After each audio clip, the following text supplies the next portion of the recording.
পশ্চিমবঙ্গ সরকারের জেলা তথ্য ও সংস্কৃতি দপ্তর মুর্শিদাবাদের সহযোগিতা এবং লোক সংস্কৃতি ও আদিবাসী সংহতি কেন্দ্রের উদ্যোগে বহরমপুর রবীন্দ্র সদনে 10ই ফেব্রুয়ারি থেকে 12ই ফেব্রুয়ারি 2026 পর্যন্ত 3 দিনব্যাপী এক বিশেষ লোকশিল্প কর্মশালা অনুষ্ঠিত হচ্ছে।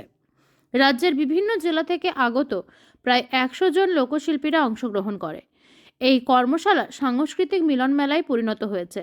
কর্মশালায় লোকশিল্পীরা গান, নৃত্য পরিবেশনার মাধ্যমে রাজ্য সরকারের বিভিন্ন জনকল্যাণমূলক প্রকল্পের বার্তা সাধারণ মানুষের কাছে পৌঁছে দিচ্ছেন।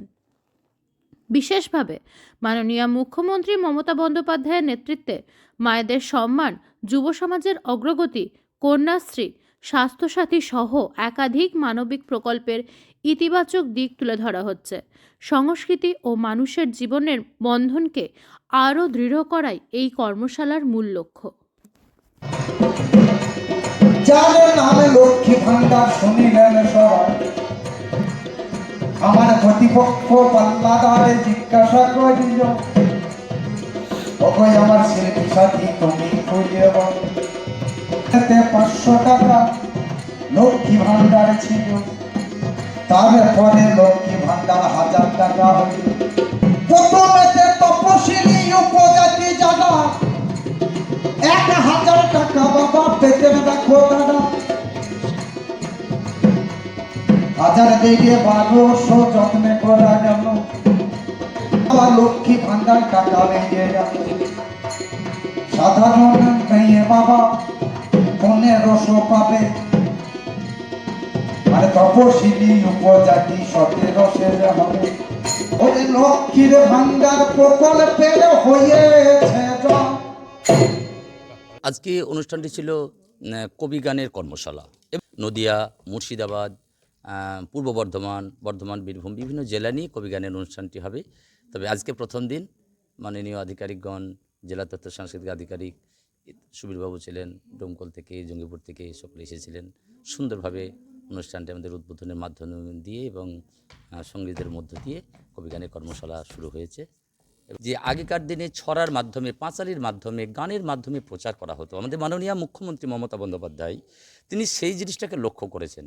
সেইটাকে লক্ষ্য করেই তিনার উদ্দেশ্য মতোই বিভিন্ন প্রকল্পের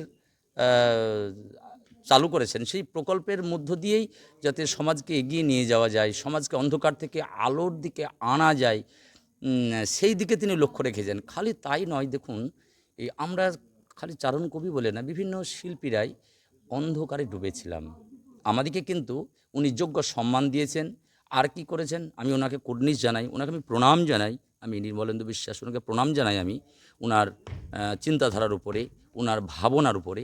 কারণ উনি আমাদেরকে মুখে দুটো আহারের ব্যবস্থা করে দিয়েছেন। যদি বলবেন কীভাবে, না উনি ভাতা দিয়ে উনি দিয়েছেন, ভাতা উনি চালু করেছেন, আমাদের বিভিন্ন আঙ্গিকের শিল্পীদের ভাতা দিয়েছেন, তারপর আপনার প্রোগ্রাম দিয়েছেন, অনুষ্ঠান দিয়েছেন, সর্বোপরি শিল্পীদের ভিতরে প্রেরণা জুগিয়েছেন।